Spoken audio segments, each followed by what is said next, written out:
जैसे वक्त गुजरता जाता है हम माँ बाप की कुर्बानियों को नज़रअंदाज करते चले जाते हैं। और जब हम कमज़ोर होते हैं ना तो हमारे माँ बाप हमें उंगली पकड़ के चलना सिखाते हैं। हम एक बात को अगर कह नहीं पाते हैं तो माँ बाप एक बार को रिपीट करके करते करते करते करते उस वक्त तक बच्चे से उस बात को रिपीट करते हैं जब तक वो बात कह ना ले।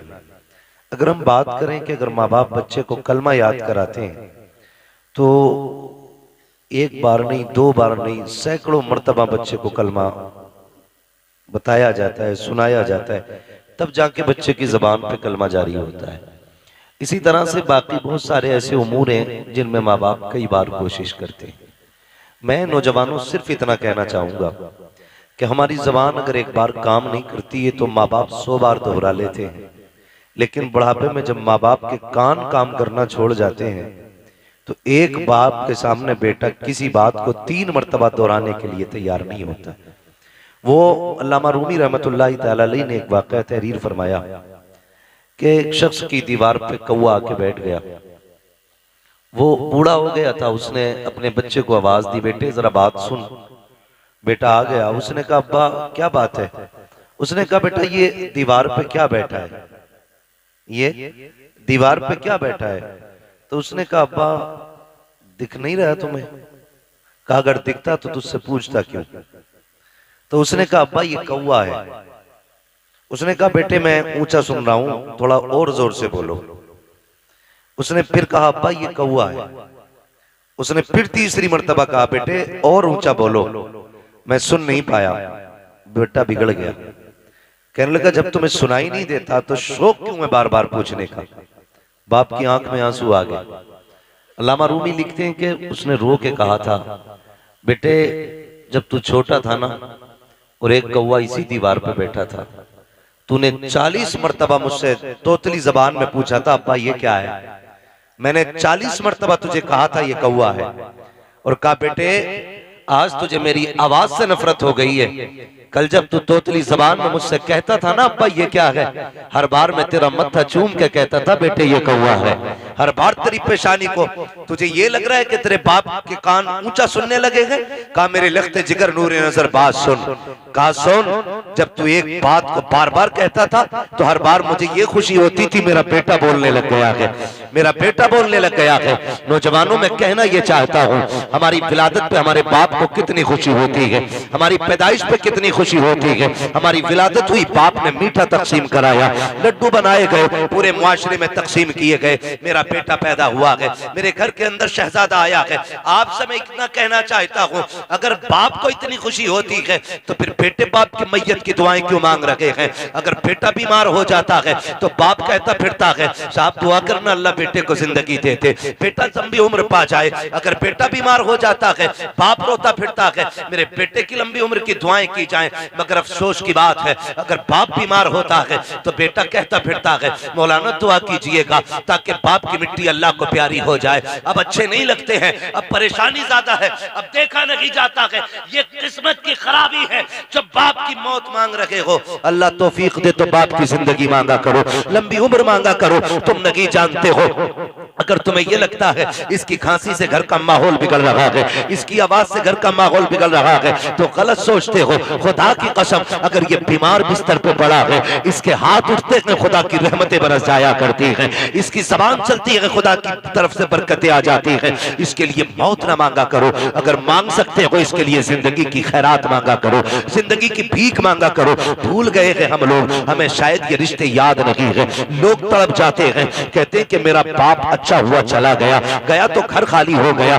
शर्म आनी चाहिए, ये रिश्ते रब को कितने प्यारे हैं। बकरीद आने वाली है, सारे लोग गोश्त के चक्कर में पड़े रहते हैं। कोई कहता 80,000 का जानवर लिया है, कोई कहता 60 का लिया है। मेरे जैसा जानवर बस्ती में किसी का नहीं है। मुझे बताओ तो सही ये कुर्बानियां जमाने के लिए हो रही है या खुदा के लिए हो रही है? अगर रब के लिए है तो फिर ये मुकाबला कैसा है, ये दिखावा कैसा है? जानवर को ला करके दरवाजे पे बांध दिया जाता है ताकि दुनिया देख करके जाए जैसे जैसा सेठ का बकरा है ऐसा किसी का बकरा नहीं है, जैसे फला का जानवर है वैसा किसी का जानवर नहीं है। शर्म आनी चाहिए, हमारी कुर्बानी अल्लाह के लिए हो, हमारी तमाम जितनी भी नेकियां हैं अल्लाह और उसके रसूल की रजा के लिए होनी चाहिए। कुर्बानी क्या है? क्या सिर्फ गोश्त के लिए कुर्बानी की जाती है या सिर्फ गर्दनें काटी जाती है? गौर करो प्यारे, पूरी कुर्बानी ये किसी रिश्ते की याद दिलाती है। इतनी आसानी से सिर्फ कुर्बानी कह के नहीं गुजरा जा सकता है।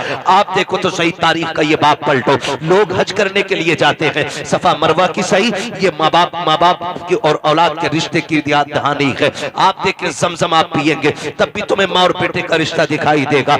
आप जाएंगे जब शैतान को कंकर मारेंगे वहां भी तुम्हें बाप बेटे का रिश्ता दिखाई देगा। जब गर्दन पे छुरी चलाते हो जानवर की, गौर से देखना वहां भी बेटे का बाप का रिश्ता नजर आएगा। ये रिश्ता कितना अजीम है रब की बारगाह में, आप गौर तो करो प्यारे। आज हम ये समझ लेते हैं क्या किया दुनिया के बाप पालते हैं, हमारे बाप ने पाला तो कौन सा बड़ा काम कर दिया। हम नादान हैं, गलत कह रहे हैं इस बात को। उनसे पूछो जिनके पास बाप का साया नहीं है, जमीन कितनी तंग नजर आती है, खुशियां कितनी महदूद हो जाती है जब सर से बाप का साया चला जाता है। खुदा की कसम अगर बाप होता है तो पता नहीं चलता जवानी कब आ गई है, और अगर बाप चला जाता है तो फिर जवानी मुश्किल से मैसर हुआ करती है। जिस उम्र में बस्ते और किताबें होनी चाहिए उस उम्र में हाथों में औजार आ जाते हैं, मैकेनिक बना दिया जाता है, होटलों के बर्तन आ जाया करते हैं। माँ बाप का न होना जिंदगी को तबाह बर्बाद कर देता है। अल्लाह ने माँ बाप जैसी दौलत दी है, नौजवानों उनकी इज्जत करना, उनकी खिदमत करना। जब तक माँ बाप होते हैं ये समझ लेना खुदा की रहमतें नाजिल होती रहती है। मैं तारीख का ये बाप पलटना चाहता हूँ, आप तारीख उठा करके देखिए। अल्लाह के खलील हजरत इब्राहिम अलैहिस्सलातु व तस्लीम, हजरत इब्राहिम की आप जिंदगी पढ़िए, आपने पूरी जिंदगी रब की बारगाह में इम्तिहानात पेश किए। क्यों ना करते, क्योंकि खलील है, अल्लाह के दोस्त हैं, कुर्बानियां पेश कर रहे हैं, इम्तिहानात की मनाजिल से गुजरते जा रहे हैं। आज जानवर कुर्बान करने की बात आती है। अभी बात बताई थी जैसा कि कहा गया था, अभी मुफ्ती साहब ने बताया था कि जब कुर्बानी की बात आती है लोग बहाना कर देते हैं, कर्जा है नहीं कर सकते, पता नहीं है चटनी नहीं चल रही है, रोटी नहीं चल रही है। और अगर कोई बेचने लग जाए अभी 1 लाख का मोबाइल खरीद लेगा, 70,000 का मोबाइल खरीद लेगा, लेकिन कुर्बानी के लिए 3500 रुपए देते हुए कलेजे फट जाया करते हैं। तुम्हें सोचना चाहिए कुर्बानी अल्लाह की बारगाह में बहुत बड़ी इबादत है। फरमाया गया कुर्बानी के दिनों में कुर्बानी से बड़ी कोई इबादत नहीं है। अगर कुर्बानी की जगह पे आप एक सोने का ढेर भी अल्लाह की राह में खर्च कर दो तब भी अल्लाह उतना राजी नहीं होता है जितना तुम्हारी कुर्बानी से अल्लाह राजी हुआ करता है। इसमें बहाने ना बनाया करें, इसमें आप हीले तलाश करके ना निकला करें। तारीख का ये बाप पलटिए, शुक्र अदा करें अल्लाह ने जानवर की कुर्बानी मांगी है। अगर बेटे की कुर्बानी मांग लेता तो अल्लाह ने अपने खलील से बेटे की कुर्बानी मांगी, हमसे मांग लेता तो बकरा देने तैयार नहीं है। बेटे के मामले में फिर क्या होता? वो करीम है, उसने इब्राहिम खलीलुल्लाह की सुन्नत को जिंदा करने के लिए हमसे जानवर की कुर्बानी मांगी, जानवर की कुर्बानी जिंदा मांगी, जानवर की कुर्बानी मांगी है। और आप इस बात पे भी गौर करें, इस बात पे भी गौर करें, अगर आप मुसलमान हैं तो आपको आजमाया जाएगा। कहते यार मुसलमान और हम पे मुसीबतें आ रही हैं। हाँ, आप मुसलमान हैं तो आप ही को आजमाया जाएगा। वो कहा था किसी ने शहादत गए उल्फत में कदम रखना है। लोग आसान समझते हैं मुसलमान होना, जब आपने कहा है ना ला इलाहा इल्लल्लाह तो फिर अब इम्तिहान से भी गुजरना पड़ेगा, आपको इम्तिहान देना पड़ेगा। और आप ही नहीं, सबने इम्तिहान आती है। मेरे नबी फरमाते सबसे ज्यादा मुझे आजमाया गया है, सबसे बड़े बड़े इम्तिहानात मेरे रहे, मेरे महबूब के सबसे बड़े इम्तिहानात रहे। लेकिन हुजूर ने इम्तिहानों में क्या किया? तारीख गवाह है, किसी ने पत्थर मारे, मेरे हुजूर ने बदले में पत्थर नहीं मारा। किसी ने सितम किए तो हुजूर ने बद्दुआ नहीं की। मक्के से निकाले गए लेकिन हुजूर ने कभी बद्दुआ के लिए हाथ नहीं उठाए। यहां तक कि ताइफ में पत्थर लगे, हुजूर के हाथ उठ गए। हाल क्या था? जूतियां खून से भरी हैं, बदन कपड़े खून से शराबोर है, चेहरे से खून बह रहा है, लेकिन हाथ उठे तो यही कहा था मालिक इन्हें अजाब न देना, इन्हें बख्श दे, मालिक इन्हीं की नस्ल से दीन के अलंबरदार पैदा फरमा दे। ये हमारे हौसले हैं, ये हमारे मामलात हैं। जरा से इम्तिहानात आ जाए लोग को कलेजे फट जाते हैं। हम मुसलमान हैं, हम पे ये सितम हो रहा है, हम मुसलमान हैं, हम सताए जा रहे हैं, कहाँ है अल्लाह की मदद नहीं आती, कब आएगी अल्लाह की मदद। ओ भाई इम्तिहान की घड़ियां हैं, इनको जरा संभल के पार करना है। जो इम्तिहान में पार हो जाता है, इम्तिहान पास कर जाता है, समझ लेना दुनिया भी कामयाब है, आखिरत भी कामयाब है। कैसे कैसे आजमाया जाता है, यही अल्लाह के खलील है। आपको कैसे आजमाया गया, जंगल में रखा गया, अल्लाह के खलील ने सब्र किया, फिर क्या किया गया, लोगों ने बहुत सताया, परेशान किया, आपने पुत तोड़े, लोग दुश्मनी पे आमादा हो गए, यहाँ तक के नारे नमरूद को तैयार किया गया। आग इतनी तेज थी, इतनी तेज थी कि परिंदा कोई ऊपर से गुजरता तो वो गिर जाया करता था और मर जाता था उसकी तपिश से। अल्लाह अकबर, तारीख का ये बाब पलटते चले और देखते चले। जब उसी नमरूद की आग में डालने की बारी आई, हजरत जिब्रील अमीन ने आके कहा था, इब्राहिम रब के खलील हो, मैं रब की बारगाह तक जाता हूँ, अगर कोई जरूरत हो तो बताएं। आप मंजनीक के अंदर रखे हुए हैं, ये नहीं कहा था जिब्रील देखो सामने आग है, मैं मंजनीक में हूँ, कहा था कि मैं जानता हूँ, मेरा रब भी जानता है, मुझे कोई जरूरत नहीं है। कहा फिर अपने रब ही से कह दो, कहा जो सब जानता है उससे कहने की जरूरत क्या है, जिसमें वो राजी है उसमें मैं राजी हूँ।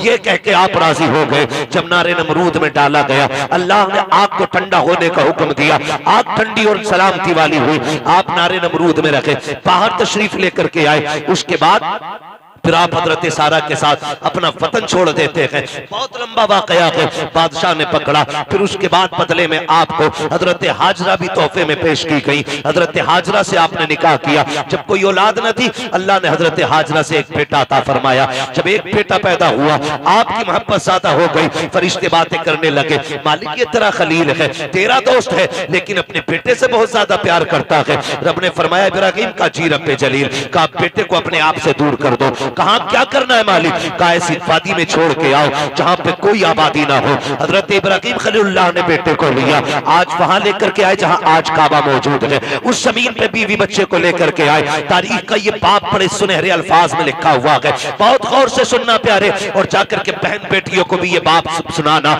हजरत इब्राहिम खलीलुल्लाह जब उस जंगल में आए जहां पे दरख्त का साया तक नहीं था, हरियाली तक नहीं थी, काले पत्थरों की पहाड़ियां है, दूर दराज तक कोई नहीं है, अल्लाह के खलील ने बीवी बच्चे को जब छोड़ा है और छोड़ के जाने लगे हैं, हजरत हाजरा ने दामन पकड़ा, साथ चलने लगी है। मुअर्रिखीन ने लिखा है 3 मील तक दामन पकड़ के हजरत हाजरा चली है और ये पूछती जा रही थी, अल्लाह के खलील बताते तो जाओ, क्यों छोड़ के जा रहे हो, कोई खता हो गई है बताओ तो सही, क्यों छोड़ के जा रहे हो, क्या बात है, अपनी मर्जी से छोड़ के जा रहे हो या रब के कहने से छोड़ के जा रहे हो। ये हजरत हाजरा कहते कहते 3 मील तक दौड़ी है। तारीख है, खुदा की कसम एक जुमला भी हजरत हाजरा ने नाशुक्री का नहीं कहा था। आज शौहर अगर बीवी के पसंद के कपड़े न लाता है तो फिर बीवियां बिगड़ जाया करती हैं, कहती तुम्हारे घर में सुकून नहीं मिला है, जब से तुम्हारे घर में आई हो मुझे मिला कि क्या है, इस तरह के ताने दिया करती हैं। ए मेरी बेटी मेरी बहन कान खोल के सुन लेना, तेरी जन्नत तेरे शौहर के कदमों में रखी गई है, तू लाख सजदे कर ले, लाख नवाफिल पढ़ ले, अगर तेरा शौहर तुझसे नाराज है तो खैरियत नहीं है। अगर तेरा शौहर 2 पैसे की चीज लेके आता है, उससे चेहरा बिगाड़ के बात ना कर, उसका मुस्कुरा के इस्तेमाल करना। तू नहीं जानती है कि तेरे शौक तो इतने हैं कि शौहर की कमाई उतनी नहीं है। लंबी लंबी लिस्टें बना के दी जाती है, मुझे 7,000 का जोड़ा चाहिए, 8,000 का जोड़ा चाहिए। मेरी बहन तो कनीज़े फातिमा ज़हरा है, तेरे लिए जन्नत में महल्लात तैयार किए गए हैं, जन्नत में जन्नती लिबास तेरे लिए है। फकत इतना करना है, तुझे अपने शौहर की रजा में राजी रहना है। तू कौन है, तेरी औकात क्या है, ना तू वली की बेटी है, ना तू नबी की बेटी है, ना तू नबी की बीवी है, ना तू वली की बीवी है। तारीख का ये बाप पलट के तो देखो, हजरत हाजरा को अल्लाह का खलील छोड़ के जा रहा है, जंगल में छोड़ के जा रहे हैं, कोई दरख्त नहीं है, कोई साया नहीं है, जंगल की जंगल है। 3 मील तक दौड़ी है, दामन पकड़ के दौड़ के कहा था, खलील ये तो बता के जाओ क्यों छोड़ के जा रहे हो, इतनी सी खजूरें, इतना सा पानी, ये किसके सहारे है। अल्लाह के खलील की आप तारीख पढ़िएगा, आग में डाले गए हैं, अल्लाह के खलील नहीं रोए गए, वतन छोड़ा गए नहीं रोए गए, नमरूद की फौज ने पीछा किया गए नहीं रोए गए, लेकिन जब बेटे को जंगल में छोड़ के जा रहे हैं, लोग कह दिया करते हैं मेरे बाप का रिश्ता की क्या है, मेरा बाप मुझसे प्यार नहीं करता है, गैरत आनी चाहिए। खुदा की कसम वो खलील जो नमरूद की आग से लग करके नहीं रोया, वो खलील जो आग में डाला गया तब आंसू नहीं आए, दुश्मनों ने पीछा किया तब नहीं रोया, लेकिन आज जब बेटे को छोड़ के जा रहे हैं, आंख से आंसू टप टप गिरते जा रहे हैं। शरीक हयात ने कहा था अल्लाह के खलील बताते तो जाओ, इस जंगल में क्यों छोड़ के जा रहे हो? अच्छा ये बताओ अपनी मर्जी से छोड़ रहे हो या रब ने हुक्म दिया है? इतना सुनना था। अल्लाह के खलील ने कहा था हाजरा प्यारी सौजा बता तो सके, अगर रब ने किसी को ऐसा बेटा दिया हो और वो भी कोई शुरू उम्र का ना हो, 70 साल की उम्र में मिला हो, और यूं ही नहीं जिसको दुआओं में मांगा हो, सजदों में रो के मांगा हो, तब जाके इस्माइल सा बेटा मिला हो, क्या ऐसे बेटे को कोई जंगल में छोड़ जाएगा? अपनी मर्जी से छोड़ के जाएगा? कहा हाजरा ये अपनी मर्जी से छोड़ के नहीं जा रहा हो, बल्कि अपने रब के कहने से छोड़ के जा रहा हूं। हजरत हाजरा ने इतना सुना, तवक्कुल अल्लाह देखिए, अल्लाह पे भरोसा देखिए, इतना सुनना था, दामन छोड़ा, मुस्कुरा के कहती है खलील पे ठहरो, ये पानी भी ले जाओ, खजूरें भी ले जाओ। कहा क्या करोगी? कहा जिस रब की मर्जी से छोड़ के जा रहे हो वही रब खाना भी दे देगा, पानी भी दे देगा। इसे तवक्कुल अल्लाह कहते हैं। क्या बात है। नारे तकबीर, नारे रिसालत, मसलके आला हजरत खतीब अहले सुन्नत मुफ्ती हम्माद रजा मुरादाबादी, नारे तकबीर। ये रिश्ता होता है माँ बाप का, इसे समझने की कोशिश करें। जो खलील नारे नमरूद से न रोया, वो बेटे की जुदाई पे रो दिया, वो बेटे को छोड़ते वक्त रो दिया। सोच तो सही, कैसे कह देते हो मेरा बाप प्यार नहीं करता? खुदा की कसम खा के कहता हूं, मंडी चले जाओ, मार्केट चले जाओ, जितने मजदूर थैले हाथ में लेके खड़े होते हैं ना, उनसे पूछना इस उम्र में क्या जरूरत थी इतनी गर्मी में काम करने की? सिर्फ यही कहेगा बच्चों का पेट है, बच्चों के लिए आया हूं। बच्चों की जरूरतें माँ बाप को मौत तक ले जाती है, और औलाद कहती है क्या किया है मेरे बाप ने, क्या किया है मेरे बाप ने? खुदा की कसम अगर तेरे हलक में हराम का लुकमा नहीं जाने दिया है तो सबसे बड़ा एहसान किया है तेरे बाप ने, बहुत बड़ा एहसान किया। और मैं ज्यादातर नौजवान बेटे आपसे गुजारिश कर जाऊं, आप ही के रामपुर से एक दिन फोन आया, कहा गया कि मौलाना हमारे अब्बा को समझाइए। मैंने कहा बात क्या? उसने कहा रिश्ते नहीं हो रहे हमारे। मैंने कहा वजह? उसने कहा वजह यह है कि जो भी रिश्ता करने आता है वो ये पूछता है कि तुम्हारा बाप क्या करता है, या मेरे बाप से पूछता आप क्या करते। तो जब वो कहते हैं हम रिक्शा चलाते, तो रिश्ते करने वाले लौट के चले जाते। तो उसने कहा हमें गैरत आ रही है, हमारा बाप रिक्शा चला रहा है। मैंने कहा ठंडे दिमाग से सोच, शाम को तेरा बाप आता है तो कपड़े पसीने में भीगे होंगे। कहा हाँ। तो मैंने कहा उसके तलवे चूमा कर, वो पसीना बहा के कमा के लाता है, किसी का खून बहा के कमा के नहीं लाता है। हमारी दुनिया को हो क्या गया है? हमें करोड़पति चाहिए, चाहे दलाल हो, रिश्वतखोर हो, ब्याज लेने वाला हो, हराम की दौलत इकट्ठे करने वाला हो। ये चार चांद कब तक? जब तक मौत नहीं आ रही। जिस दिन मरोगे तो याद रखना, गरीब की भी कब्र वही बनती है जहां अमीर की बनती है। फिर इतराना किस बात पर है? नौजवानों, अपने मजदूर बाप की इज्जत करना, मजदूर बाप की इज्जत करना। उसने कम से कम तुम्हें हलाल के लुक़्मे खिलाए। फरमाया गया जो हराम के लुक़्मे खा के पड़ेगा जिस्म, वो जहन्नम का ईंधन बनाया जाएगा। क्या यह एहसान नहीं किया बाप ने कि ईंटें ढोता रहा, रक्शे चलाता रहा, बोझ उठाता रहा, लेकिन किसी के आंसू बहा के पैसा नहीं लाया, किसी का हक मार के पैसा नहीं लाया, किसी को सता के पैसा नहीं लाया। तुझे क्या पता है? लोग कहते मजदूर के घर बेटी नहीं देनी है। मैं कहता हूं अगर बेटी देनी है तो मजदूर के घर दे। खुदा की कसम तेरी बेटी को जो इज्जत मजदूर के घर मिल सकती है वो दुनिया के दौलतदार के घर नहीं मिलेगी। किसी रिश्वतखोर या प्याजुए के घर जाकर के तेरी बेटी को वो इज्जत नहीं मिलेगी। जो एक मजदूर के घर तेरी बेटी बेटी को इज्जत और सुकून मिल सकता है।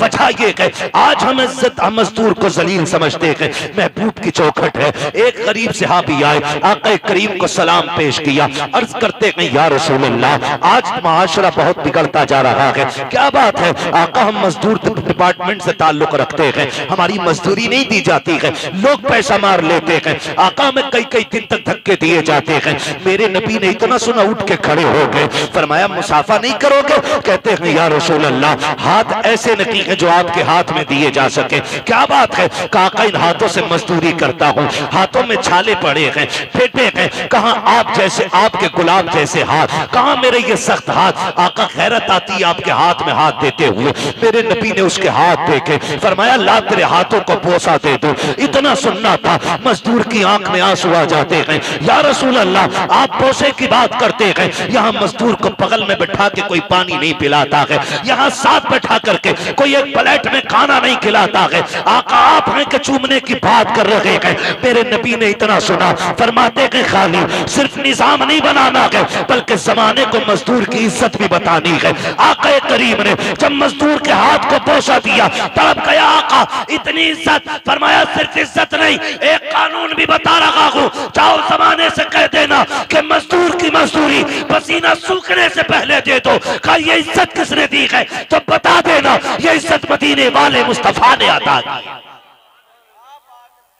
हम मजदूर को हिकारत से देखते हैं, और मेरे नबी ने फरमाया लो एक इज्जत का ताज और दे रहा हूं। हुजूर कौन सा? फरमाया अल कासिबु हबीबुल्लाह, जो मेहनत मशक्कत करके कमाएगा, कयामत में अल्लाह उसे अपने हबीबों की सफ में जगह अता फरमाएगा। तो कम से कम इतना ख्याल करें नौजवानों, हम तो अपने बाप की मेहनत का ख्याल करें। अगर ये दुनिया वाले हमें मजदूर का बेटा कहते हैं तो कहने दें, हमें उस बाप की इज्जत करनी है जिसने चौक में गालियां खा के, मजदूरी पे धक्के उठा के हमें पाला है। तुमसे तो कम से कम इतनी तवक्को होगी उस बाप को कि कोई इज्जत करे ना करे, मेरा बेटा तो इज्जत देगा ना। अगर वही औलाद उसे जलील करने लगे तो बताओ वो जी के क्या करेगा? क्या करेगा वो जी के? जब वही औलाद उससे कहती हो कि तुझे टुकड़े डालने से बेहतर है कुत्ते को टुकड़े डाल दिया जाए, क्या करेगा वो बाप जी के? उसे हार्ट अटैक नहीं आएगा? उसे हार्ट अटैक नहीं आएगा? वो रोएगा नहीं अपनी कमनसीबी पे? क्या वो भूल गया होगा उन दिनों को जब तुझे गोद में उठा के वो गली गली फिरता रहा? मुझे बताओ, तुझे सर्दियों में बुखार आया, बाप ने सारे कंबल तुझे उड़ाए, खुद ठंडी में सिकुड़ता हुआ मंडियों के, गलियों के, बाजारों के, हॉस्पिटलों के चक्कर लगाता रहा, खुद मर गया लेकिन बेटे को जिंदगी दे गया। लाजिम है हर बेटे पे अपने माँ बाप की इज्जत करे, अपने माँ बाप की इज्जत करे। पढ़े तारीख, आप कभी ये नहीं कह सकते अपने बाप से आपने क्या किया मेरे लिए। खुदा की कसम, जितना एक बाप कर देता बेटे के लिए, कोई तुम्हारे लिए उतना नहीं कर सकता। मैं तो चैलेंज के साथ कहता हूं, एक बाप को तोलने के लिए ना खुदा की कसम जिंदगियां कम पड़ जाएंगी, लेकिन बाप की मशक्कतों का अंदाजा नहीं लगाया जा सकता। आप भी जानते हैं एक आदमी को अपना पेट पालने में कितनी मुश्किल आ सकती है। कोई मुश्किल बात है एक आदमी को पेट पालना? कोई मुश्किल बात नहीं, और कोई मशक्कत भी नहीं। अकेला बंदा कहीं भी खा पी के गुजारे कर लेता है, लेकिन दुनिया भर की सहूलतें बाप औलाद के लिए उठाता है, औलाद के लिए उठाता है। बेटा पैदा हो मीठा तकसीम करता है, जवान हो जाए तो निकाह की तैयारियां करता है। हाँ, आप देखें ना मास्टर इरफान साहब, इन्होंने इतना खर्च किया। मैं कहता हूं कि अगर और इनका बेटा ना इनकी दवा के लिए सिर्फ इतना खर्च कर देना जितना आज इन्होंने किया अपने बच्चों के लिए, तो शायद बड़े सुखी रहेंगे। लेकिन हम भूल जाते हैं, हम अपने बाप की दौलत को अपनी समझते हैं, लेकिन अपनी दौलत को बाप की दौलत नहीं समझते। ये कड़वी सच्चाई है। जो बाप कमाता रहा है, तुम अपनी मर्जी से फर यारों में उड़ाते रहे, फर उड़ाते रहे। अब्बा आज मेरा बर्थडे है, अब्बा आज मैं पास हुआ हूं, यारों को पार्टी देनी है। वो कैसे कमा के लाता रहा उसने तुमसे नहीं बताया। जो तुम मांगते रहे वो देता रहा। उसने बुढ़ापे में इतना कहा था, बेटे खांसी बढ़ गई है, एक सिरप चाहिए। तुमने मुंह बिगाड़ के कहा तुम्हारे खर्चे उठाऊं या औलाद के खर्चे उठाऊं? लोग कहते हैं बाप उस दिन मरा जिस दिन सांसें रुकी। मैं कहता हूं नहीं, ये तो उस दिन मर गया था जिस दिन बेटे ने हाथ रोक लिया था, उसी दिन बाप मर गया था। खुदारा बदलो अपने आप को। अपने बाप की इज्जत किया करो। और दुनिया में तुम्हारे बाप को कोई इज्जत नहीं देता, तुम इज्जत दे के बताओ कि तू किसी की नजर में जलील होगा, लेकिन मेरी नजर में तेरी इज्जत एक बादशाह से ज्यादा है। ये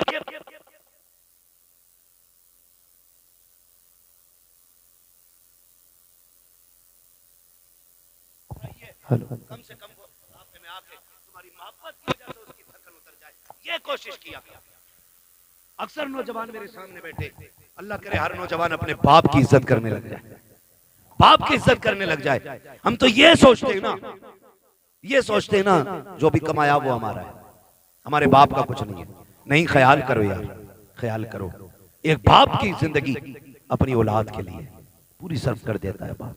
मैं अर्ज कर रहा था, अल्लाह का खलील बेटे को छोड़ते वक्त, बेटे को छोड़ते वक्त, बेटे को छोड़ते वक्त अल्लाह के खलील रो दिए, रो दिए। तारीख का ये बाप भी पलटे। तवज्जो है? थके तो नहीं अभी? अगर नहीं थके तो बोलने जरा या रसूल अल्लाह। हमारे अलीम भाई बता रहे थे कि ये बड़े सुस्त लोग बैठे, और नकीब साहब भी फरमा रहे थे हल्के में मत लेना। अल्लाह सलामत रखे। मैं आपसे ये भी नहीं कहूंगा कि आप हाथ उठा के सुभान अल्लाह को या उठ के सुभान अल्लाह को। मैं कहता हूं जो मैं बात कह रहा हूं इसे दिल पे लिख के ले जाना। अगर आज के बाद एक बाप को भी इज्जत मिल गई ना, तो मैं समझूंगा हम सबका यहां आना कामयाब हो गया, आपका बुलाना कामयाब हो गया। बस यही कोशिश रहती है। मेरी तकरीर तबे यार को बेचैन करती है, सबब के आगे वही कहता हूं जो दिल पर गुजरती है। मुझे बहुत दूर से बुलाया है, मैं बज़ाहिर तो मुरादाबाद का हूं, और लेकिन पूछा मुफ्ती साहब क़िबला से, अपने भी घर आना पड़ता तो जहाज से ही आना पड़ता। हाँ, बिना फ्लाइट के अपना घर भी मैसर नहीं होता है। अल्लाह ने ये ड्यूटी लगा रखी है, जब तक वो चाहेगा ये नौकरी अंजाम देते रहेंगे। मगर आपसे इतनी गुजारिश है, इतनी मेहनत से हमारे इरफान भाई ने ये महफिल सजाई है, ये कोशिशें की हैं, आपके बैठने का इंतजाम किया है, सिर्फ इसलिए किया था कि हमारी बस्ती वालों तक दीन की कुछ बातें पहुंच जाए, दीन की कुछ बातें पहुंच जाएं। अल्लाह करे आज के बाद किसी बाप को इज्जत मिल जाए, कोई मां मुस्कुराने लग जाए, खुदा की कसम फिर समझ लेना इनका ये जो सारी कोशिशें करना है अल्लाह की बारगाह में मकबूल हो गया। अल्लाह के खलील तो छोड़ के आ गए। हजरत हाजरा ने बेटे को लिया, पलट के उसी जगह पे आई जहां छोड़ के गए थे। पहली शाम आई, जब शाम आई तो दरिंदे जानवर बाहर निकल के पहाड़ियों से आए, बाहर निकल के आए पहाड़ियों से और चीखने लगे। जब बोलने लगे, हजरत हाजरा की गोद में हजरत इस्माइल है। आपने ना एक खारदार लकड़ी तोड़ी दरख्त से, किसी पेड़ की कोई शाख तोड़ी और उसको आसमान में घुमाया। फिर आपने जानवरों को मुखातब करके कहा, खबरदार शर्म नहीं आती है? देख नहीं रहे हो किस पे भौंक रहे हो? मैं एक नबी की माँ हूं, एक नबी की बीवी हूं।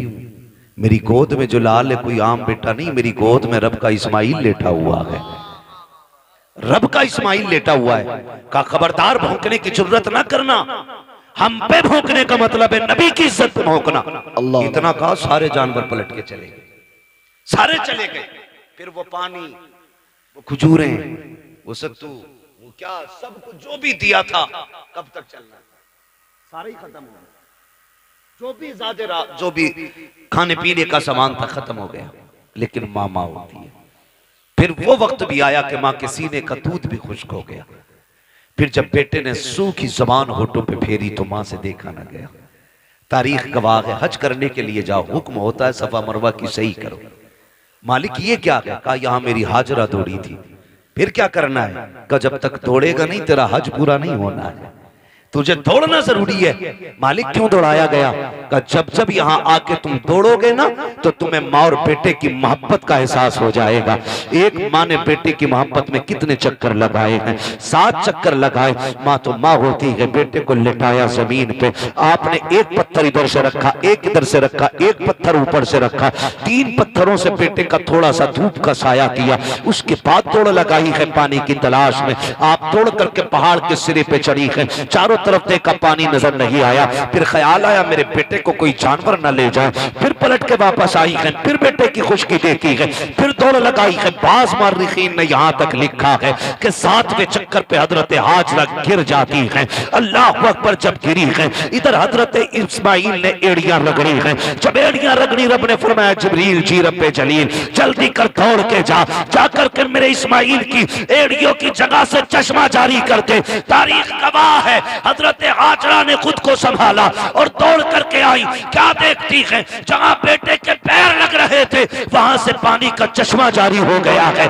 चश्मा जारी हो गया है। आज दुआ के लिए तुम मियाओं के चक्कर लगाते हो, खानकाहों में डूब जाते हो। जिससे दुआ लेनी थी तुमने उससे दुआ नहीं दी। अगर तकदीर बिगड़ रही है, बरकत नहीं हो रही है, जाके माँ से दुआ ले। खुदा की कसम, जिसकी कहीं नहीं सुनी जाती है उसकी माँ की चौखट को सुन ली जाती है। नारे तकबीर, नारे रिसालत, मसलके आला हजरत मुफ्ती हम्माद रजा मुरादाबादी सवी अख्तर रामपुरी। नारे तकबीर। मुफ्ती साहब फरमा रहे हैं भाई, ये लोग सुन रहे हैं। तो मैं तो ये समझता हूं कि अगर दिल हुजूर से लग जाए तो फिर महफिलों से लोग उठा नहीं करते। वाह वाह वाह, बहुत। हाँ, और अगर महफिल में दिल लगने लग जाए तो समझें कि हुजूर की नजर करम हो गई है, हुजूर की नजर करम हो गई है। हुजूर आपकी तरफ नजर करम फरमा चुके हैं। बस मैं आपसे इतनी गुजारिश करूंगा, फरमाया गया या अय्युहल्लज़ीना आमनू उदखुलू फिस्सिल्मि काफ़ा, ए ईमान वालों पूरे पूरे इस्लाम में दाखिल हो जाओ, पूरे पूरे दाखिल हो जाओ। अल्लाह तौफीक दे। कुर्बानी आ रही है तो सारे लोग कोशिश करें, कुर्बानी करें। जिन पर वाजिब है करेंगे इंशाअल्लाह, जिन पर वाजिब है करेंगे इंशाअल्लाह। उम्मीद है जितने नौजवान बैठे हैं, जो भी साहिब निसाब होंगे इंशाअल्लाह वो कुर्बानी जरूर करेंगे। हाँ, अल्लाह ताला हमें अपनी सच्ची मोहब्बत अता फरमाए। और थोड़ा सा एक ख्याल करें, एक पैगाम आखिर में चलते चलते मैं ये भी दे दूं। मेरे भाई कोशिश ये करनी है, कुर्बानी अक्सर और बेशतर हम लोगों के यहाँ होती है। होता क्या है कि हम अक्सर उनके घर गोश्त भेजते हैं जिनके घर से हमारे घर गोश्त आता है ना। उनके घर गोश्त भेजते हैं ज्यादातर जिनके घर से हमारे घर आता है। यानी जिनके घर से हमारे घर गोश्त नहीं आता उनके घर हम गोश्त नहीं भेजते। और बात बताऊं अगली, बुरा ना मानिएगा, मैंने पहले ही कहा था, वही कहता हूं जो दिल पर गुजरती है। अगर किसी बंदे ने एक बड़े का कुर्बानी की और एक बकरे की कुर्बानी की तो कमजोर लोगों में बड़े की बोटियां भेजी जाती हैं और बड़े लोगों में छोटे की बोटी भेजी जाती है। यही होता है ना। हाँ, कहेंगे भी नहीं, हाँ, क्योंकि शर्म आती है। मैं तो ये नहीं कह रहा कि आप करते, लेकिन होता है कुछ जगह पे ऐसा। मैं आपसे ये कहूंगा यार, ओ भाई अल्लाह तौफीक दे। तो पहली बात तो ये कि 4-4 बोटी बांटने का रिवाज है, 8-8 बोटी बांट रहे हैं। कम से कम इतनी तो दो जो कम से कम एक वक्त का खाना हो जाए किसी के घर का।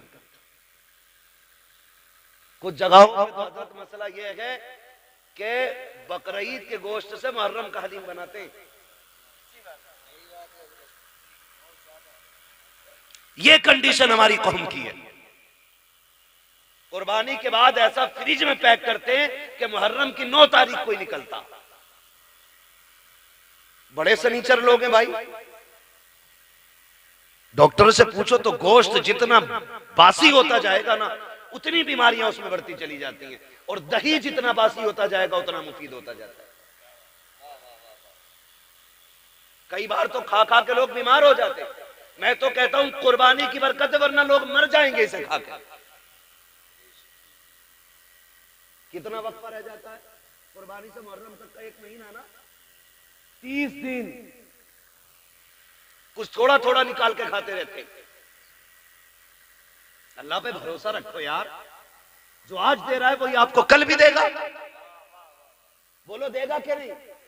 अच्छा, आपने देखा होगा कि ये जो परिंदे उड़ते हैं रोज सुबह सुबह, शाम को जब आते हैं कुछ बचा के लाते हैं या खाली खा के आ जाते हैं?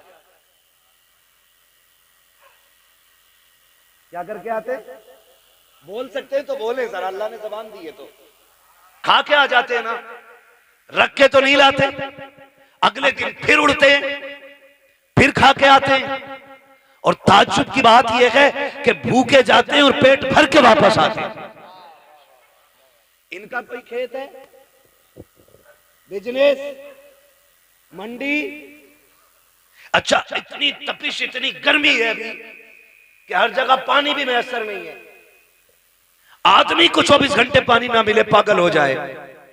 जंगलों में पानी नहीं, लेकिन परिंदे फिर भी जिंदा हैं। फिर वो जिंदा कैसे? पानी कौन देता है? अल्लाह देता है ना।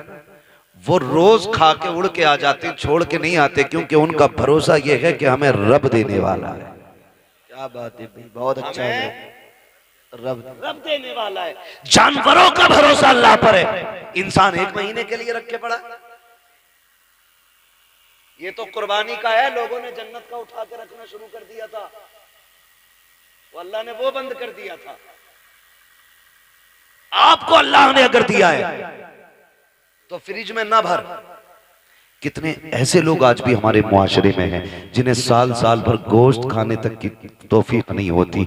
वजह इतनी ये है कि कंजूस नहीं है, कमजोर लोग हैं, मजदूर लोग हैं, महंगाई ने कमर तोड़ दी है। किसी के आगे बेटियां जवान हैं, किसी के घर में बेटे परेशान है, किसी को बीमारी ने घेर रखा है, कोई मुसीबत में है, कोई आजमाइशों में है, कोई बीमारियों में है। इस वजह से कितने लोग गोश्त नहीं खा पाते हैं। अल्लाह ने तुझे तौफीक दी है। और यार, अगर तूने बकरे की कुर्बानी की है, अमीर तो 8वें दिन 10वें दिन बकरा खा ही लेता है, कभी उस गरीब के घर भी बकरे का गोश्त भेज दिया करो। जिसके बच्चे बाप से कहते हैं बकरे का गोश्त हमने नहीं खाया है, कभी हमको भी बकरे का गोश्त खिलाया जाए। कई बार मजदूर गरीब मंडी गया है, कई बार दुकान जाकर के लौट आया है, का बेटे गया तो था 700-800 का रेट था, इतनी तो तेरे बाप की मजदूरी भी नहीं है, जितने का गोश्त था ये सोच करके बाप लौट आता है। तुम्हें रब ने अगर तौफीक दी है, अगर तुमने छोटे की कुर्बानी की है अल्लाह की रजा के लिए, कभी उन गरीबों के घर दे दो जिनके यहाँ कभी गोश्त नहीं गया है। खुदा की कसम खा के कहता हूँ, तूने 4 बोटी अगर अमीर के लिए दी है, चर्चों के लिए दी है, ताल्लुकात के लिए दी है, सिर्फ वाफा के लिए दी है, तो ये 4 दिन के लिए है, खत्म हो जाएगा। अगर तूने वही बोटियां किसी गरीब की दिलजोई के लिए दी है, खुदा की कसम मर के कयामत में आना, अल्लाह तुझे इज्जतों के ताज अता फरमा। भाई वाह वाह वाह, जिंदाबाद जिंदाबाद, बहुत खूब। गोश्त उन्हें दे जिनके यहाँ हुआ ही ना हो। कई बार ऐसा होता है जिनके घर कुर्बानी हुई है, 2 क्विंटल में से 50 किलो इसके घर रखा, और मोहल्ले वालों ने भी एक तसला भेज दिया। और कितने गरीब ऐसे होते कि बकरा ईद के घर दिन भी उनके घर में दाल बनती है। इसे ईद कहते हो? तेरी बस्ती के अंदर अगर एक बंदा भी ईद के दिन चटनी से खाएगा तो तुझे गैरत से मर जाना चाहिए। अल्लाह तौफीक दे तो ये गरीबों में तकसीम करेगा। आपके घर के होते हुए किसी घर में दाल या चटनी नहीं। आज ये रब की दावत का दिन है, रब की दावत का दिन है। हर घर में गोश्त की खुशबू आनी चाहिए, हर घर में तकसीम करें। और याद रखिए, जो अल्लाह के लिए करता है फिर अल्लाह कभी उसको गिरने नहीं देता है, गिरने नहीं देता है। और वो लोग बेवकूफ हैं जो उठा के रखते हैं। जब बर्तन खाली होता तभी नया भरा जाता है, जब पहले से भरा होता तो फिर उसमें जगह ही नहीं होती, वो भरेगा कहां से? आप खाली करते रहो, मेरा रब तुम्हारे बर्तनों को भरता रहेगा। जो खर्च करना नहीं जानते उन्हें कमाइयों का भी तरीका नहीं आता है। कमाई का भी तरीका उन्हीं को आता है जो खर्च करना जानते हैं। आप अपनी कमाई में गरीबों का हिस्सा रखें। कुर्बानी आ रही है, सारे लोग कुर्बानी करें। अल्लाह तौफीक दे, अपने बच्चों को दीन की तालीम दे। जिस तरह हमारे इरफान भाई ने अपने बेटों के अकीक़े की खुशी में, बेटियों की खुशी में माशाल्लाह खुश नसीब है। फरमाया गया अल्लाह जिसे 3 बेटियां दे और वो पाल पोस के उन्हें इज्जत से रुखसत कर ले, हुजूर ने फरमाया वो बंदा जन्नती होता है, वो बंदा जन्नती होता है। और फिर अल्लाह ने 3 बेटियां दी हैं, मुज्दा मुकम्मल है। यहाँ तक कि 2 बेटियों के लिए भी खुशखबरी है, 1 बेटी वाले के लिए भी खुशखबरी है। लेकिन सबसे पहले 3 का तज़किरा आया था। अल्लाह ने 3 बेटियां दी हैं, 1 बेटा दिया है। अल्लाह आपको भी बेटी बेटा देना। तो मैं तो ये कहता हूँ कि बेटी पे भी उतनी खुशी किया करो जितने बेटे की पैदाइश पे खुशी करते हो। इसलिए कि याद रखना, कभी कभी बेटे वो काम नहीं करते जो बेटियां काम कर जाया करती हैं। और बेटियों की मोहब्बत बाप से हमेशा जुदा होती है। बेटी के प्यार को बेटों का प्यार नहीं लगा करता है। आप भी जानते होंगे आपसे जितनी मोहब्बत आपकी बेटी करती है उतना आपका बेटा नहीं करता होगा, इसलिए कि बेटियां तड़प जाती हैं बाप के बगैर, पूरी जिंदगी वो सिर्फ बाप के चेहरे की मोहताज रहती हैं। और फिर अल्लाह ने बेटी की मोहब्बत भी बाप के दिल में कैसी डाली है। मेरे नबी ने खातून जन्नत को सीने से लगा के कहा था मेरी फातिमा मेरे जिगर का टुकड़ा है। जिस दिन मेरे नबी ने कहा मेरी फातिमा मेरे जिगर का टुकड़ा है, उस दिन से आप जाकर के मंडी में देखो सफेद बालों वाला रक्षा चला रहा होगा, कमर झुकी है लेकिन मजदूरी कर रहा होगा। क्या बात है चाचा क्यों मजदूरी कर रहे हो? कहा बेटी को रुखसत करना है। ये बाप तो कत्ल कर देता था, ये बाप तो दफन कर देता था इस बेटी को। आज इस बेटे बाप के दिल में बेटी का प्यार कितना आ गया है। खुदा की कसम बुढ़ापे में मजदूरी कर रहा है ताकि बेटी को इज्जत से रुखसत कर सके। और जब घर आता है ना तो सारी थकन बेटी का चेहरा देख के उतर जाया करती है। ये प्यार अल्लाह ने बेटियों का दिल में जिंदा रखा है, ये कायम किया है। जब बेटी शुरू शुरू में पैदा होती है तो बाप को बोझ लगती है, जैसे जैसे दिन बढ़ते जाते हैं वैसी वैसी बेटी की मोहब्बत के दिल में चिराग रोशन होते चले जाते हैं। फिर यही बेटी जब रुखसत होती है तो बाप किसी की मैयत पे इतना नहीं रोता जितना बेटी की रुखसती पर रोया करता है। ये प्यार किसने पैदा किया है? ये रब ने पैदा किया है। अल्लाह बेटा दे तब भी खुशी मनाओ, बेटी दे तब भी खुशी मनाओ, इसलिए कि बेटा नेमत होता है, बेटियां खुदा की रहमत हुआ करती है। नेमत का हिसाब दोगे, रहमत का हिसाब नहीं होगा। और फरमाया गया कि बेटियां बाप के लिए जहन्नम की और बाप के दरमियान दीवार होती है। जिनको बेटियां रब ने दी है, सिर्फ बेटी नहीं दी गई है बल्कि उसे जन्नत का परवाना दे दिया गया। अल्लाह हमें बेटियों की इज्जत करने की तौफीक अता फरमाए, बेटियों से प्यार करने की तौफीक अता फरमाए। हम अपने बेटे बेटियों की खुशी में इसी तरह की महफिलें बात करते रहें। बस जो हुए अगलात उनको माफ फरमाए रब्बे कायनात। जिंदगी ने दिया साथ फिर होगी मुलाकात, चमन रहा फूल खिलेंगे, जिंदगी रही फिर मिलेंगे। मुसाफिर भी मुसाफिर तुम भी, किसी मोड़ पर फिर मुलाकात होगी। फकीरान आए सदा कर चले, सदा खुश रहो ये दुआ कर चले। सारे लोग कलमा शरीफ पढ़ लीजिए, ला इलाहा इल्लल्लाहु मुहम्मद रसूलुल्लाह। मेरी सारी बातें याद रखेंगे, माँ बाप की इज्जत करेंगे इंशाल्लाह। सारे बोले इंशाल्लाह और जोर से। अपनी जिंदगी में अपने बाप को दुख नहीं होने देना है। कोई हमारे बाप को इज्जत दे ना दे, हम अपने बाप को इज्जत देंगे। दुनिया कितना भी नीचा समझे लेकिन अपने बाप को यह एहसास दिलाएंगे कि हम अपने बाप को एक बादशाह से ज्यादा इज्जत देते हैं। हमारी जिंदगी में हमारे बाप का वो वकार है जो बादशाह का वकार रियाया की नजर में होता, ये हमें एहसास दिलाना है और अपने बाप की खिदमत करनी है। अगर उनकी जिंदगी आपको मिल गई है तो आप खुशनसीब होंगे अगर उनकी खिदमत करके जन्नती हो जाएं। आपकी कमाई अगर बाप पे लग रही है तो आप नसीब वाले हैं। किसी की कमाई कुत्तों पे लगती है, किसी की कमाई मुकदमों में लगती है, किसी की कमाई झगड़ों में लगती है, किसी की कमाई बीमारियों में लग जाती है। नसीब वाले हैं जिनकी कमाई माँ बाप के काम आ जाया करती है। अपनी कमाई का हिस्सा अपने माँ बाप पे खर्च कीजिएगा। दूसरी बात मैंने कही थी, कुर्बानी आ रही है, जिन पे कुर्बानी वाजिब है वो सारे लोग कुर्बानियां करें। तीसरी बात एक और ये भी कही मैंने कि खुदारा अपने दुश्मनों को माफ करने का हौसला पैदा करें। अगर आजमाइशें हों अल्लाह की तरफ से कोशिश ये करें कि हम इस आजमाइश में मुकम्मल उतरेंगे। मुसीबत आए सब्र करना है, अल्लाह इज्जतें दे शुक्र करना है। शुक्र करने के तरीके ये होते हैं, अल्लाह ने दौलत दी है तो अल्लाह का जिक्र किया जाए, अल्लाह को राजी किया। ये नहीं कि प्रधान के बेटे पे दौलत आ गई तो वो डीजे न बजा रहा है, लड़कियां नचा रहा है ला करके।